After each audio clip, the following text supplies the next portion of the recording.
All right, so ready to get lost in some amazing digital worlds? We're talking video games today that kind of really suck you in and make you forget about everything else. Ah, those games that make you look up and realize, whoops, it's 3 a.m. kind of thing. Yeah. Exactly.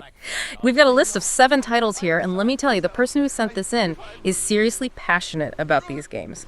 We're talking Red Dead Redemption 2, Sekiro, Shadows Die Twice, Cyberpunk 2077. Elden Ring, Uncharted 4, Witcher 3. Oh, and Ghost of Tsushima. I mean, talk about a range. It's a really diverse lineup, different genres, different settings, different ways to play. Makes you wonder what they all have in common that makes them so captivating. Right. Like, what's the secret sauce?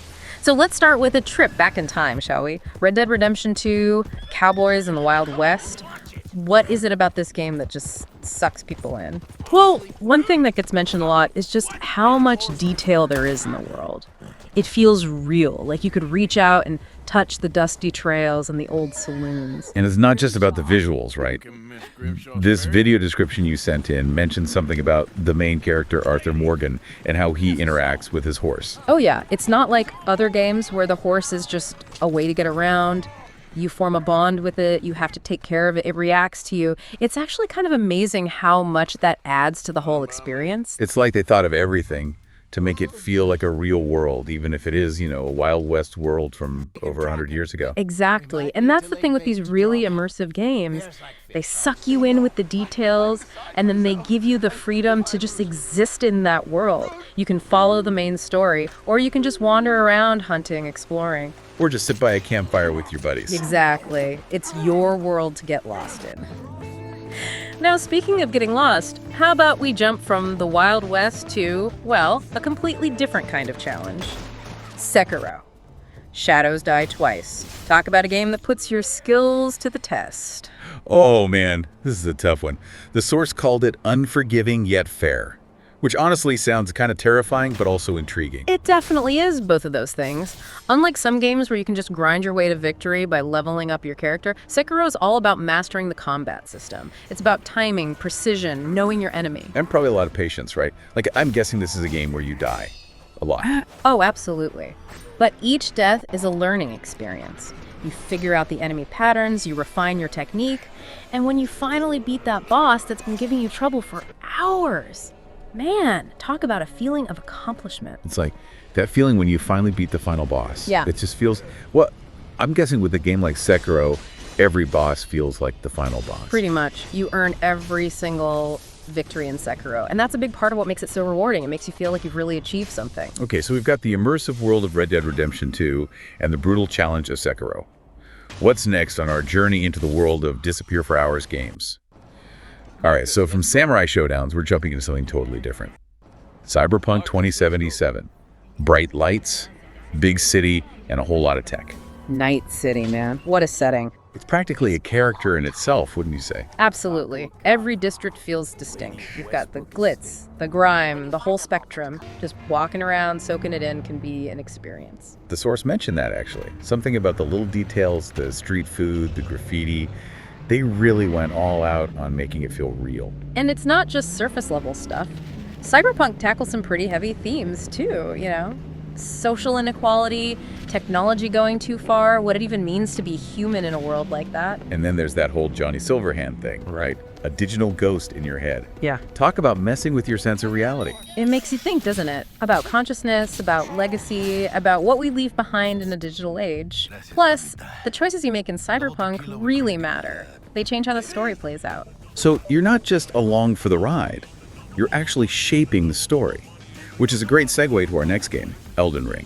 Because if Cyberpunk has a clear narrative path, Elden Ring is like, here's a map, good luck.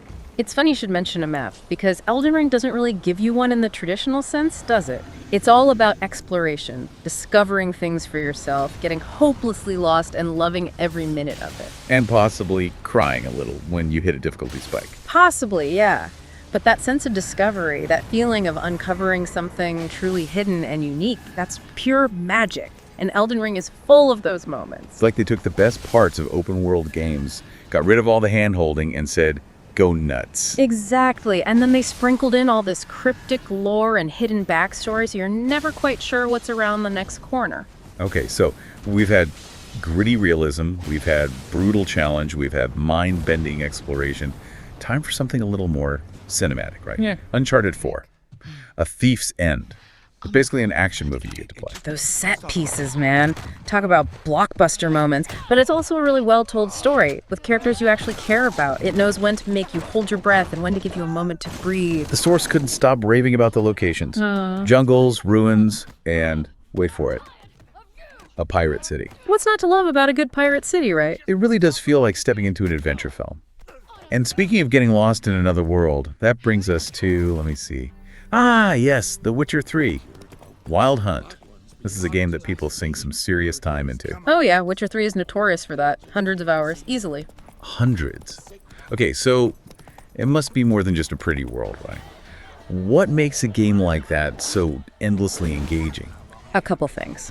First off, the world itself is incredible. Huge, detailed, full of interesting places to discover and characters to meet. Okay, so it's big, but is it like meaningfully big? You know what I mean? Exactly. It's not just about size, it's about what you do in that space. And Witcher 3 is full of meaningful choices, even the little side quests, you know? They feel like they matter, like they have real consequences. And those choices, they stick with you. Like you've really made an impact on the world. That's the magic of good game design, isn't it? Making you feel like your actions have weight, even in a digital world. It's really impressive when a game can pull that off. And Witcher 3 even has those huge expansions on top of the main game. Oh yeah, the expansions are basically games in themselves. Heart of Stone, Blood and Wine. So good. So much to explore. Okay, so for our final stop on this world tour of awesome games, we're heading to, let's see, feudal Japan, Ghost of Tsushima, samurai, swords, beautiful scenery. What's not to love? It's a really fascinating game. On the surface, you've got this classic samurai story, honor, duty, facing down your enemies. But it also explores the cost of that honor, the tough choices you have to make in times of war. And the gameplay reflects that, right? You can play as this honorable samurai, or you can be more stealthy, more of a ghost. Exactly. You can choose your path, and the game doesn't judge you for it. It lets you find your own way to be a warrior. I like that. Okay, so we've covered a lot of ground here. From the Wild West to ancient Japan, from cowboys to samurai. It's amazing to me how these games can transport us to different worlds.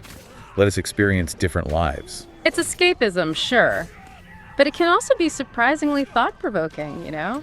These games make us ask questions about ourselves, about the world around us. And sometimes you just gotta escape into a digital world for a bit. It's like reading a good book or watching a great movie. It's all about the power of storytelling, really. Absolutely. And these 7 games, they're all masterclasses in storytelling. Through the medium of video games, they grab you, they pull you in, and they don't let go. They really don't. So next time you find yourself with a spare few hours, or maybe a few days, consider giving one of these incredible games a try. You might be surprised at where they take you.